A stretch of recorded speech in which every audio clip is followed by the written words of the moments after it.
একটি নিখোঁজ যুদ্ধ বিমান, আহত একজন পাইলট এবং মাঝরাতে শুরু হওয়া এক ঝটিকা উদ্ধার অভিযান। কিন্তু এই অভিযানের শেষ গন্তব্য কি কেবল একজন সেনাকে ফিরিয়ে আনা ছিল, নাকি এর পেছনে লুকিয়ে ছিল অন্য কোনো গোপন উদ্দেশ্য? সম্প্রতি যুক্তরাষ্ট্রের বিরুদ্ধে এমনই এক চাঞ্চল্যকর অভিযোগ উঠেছে, যেখানে বলা হচ্ছে নিজেদের পাইলট উদ্ধার নয়, বরং যুক্তরাষ্ট্র এমন অভিযান চালিয়েছে ইরানের গুরুত্বপূর্ণ সম্পদ চুরি করতে। এতে প্রশ্ন আরো জোরালো হচ্ছে, কি এমন শক্তি আছে ইরানের যার জন্য এমন পদক্ষেপ নিয়েছে যুক্তরাষ্ট্র? পূর্ব ঘটনা অনুযায়ী শনিবার ইরানের ইস্ফাহান প্রদেশে একটি মার্কিন বিমান ও হেলিকপ্টার বিধ্বস্ত হওয়ার খবর প্রকাশ্যে আসে। এর পরপরই ঘটনাস্থলের ছবি ও ভিডিও আন্তর্জাতিক গণমাধ্যমে ছড়িয়ে পড়ে। এ ঘটনায় পাইলট নিখোঁজ হলে অনুমতি ছাড়াই ইরানে অভিযান চালায় মার্কিন স্পেশাল ফোর্স। তবে ডোনাল্ড ট্রাম্প এটিকে একটি সাধারণ উদ্ধার অভিযান হিসেবে ব্যাখ্যা করলেও ইরান বলছে ভিন্ন কথা। তারা এটিকে অভিহিত করছে ছদ্মবেশী অপারেশন হিসেবে।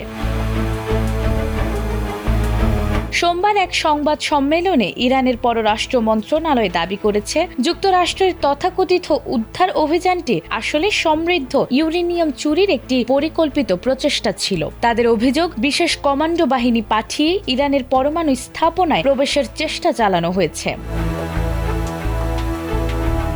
এএফপির বরাতে ইরানের পররাষ্ট্র মন্ত্রণালয়ের মুখপাত্র জানিয়েছেন, এই অভিযান আন্তর্জাতিক আইন লঙ্ঘন এবং দেশটির সার্বভৌমত্বের ওপর সরাসরি আঘাত। এছাড়াও তাদের মতে পরমাণু ইস্যুতে চাপ সৃষ্টি করতেই যুক্তরাষ্ট্র এমন ঝুঁকিপূর্ণ পদক্ষেপ নিয়েছে।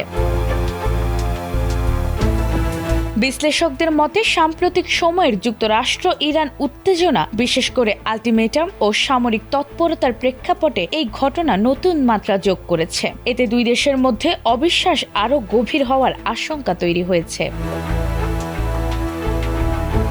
তবে এখন পর্যন্ত এই অভিযোগের বিষয়ে যুক্তরাষ্ট্র বা পেন্টাগনের পক্ষ থেকে আনুষ্ঠানিক কোনো প্রতিক্রিয়া জানানো হয়নি। সব মিলিয়ে উদ্ধার অভিযান ঘিরে এই পাল্টাপাল্টি বক্তব্য মধ্যপ্রাচ্যের পরিস্থিতিকে আরও অনিশ্চিত করে তুলছে। এরই ধারাবাহিকতায় সামান্য ভুল সিদ্ধান্তই বড় সংঘাতে রূপ নিতে পারে বলে সতর্ক করছেন বিশ্লেষকরা। নাজমুন নাহার জান্নাত, এটিএন বাংলা।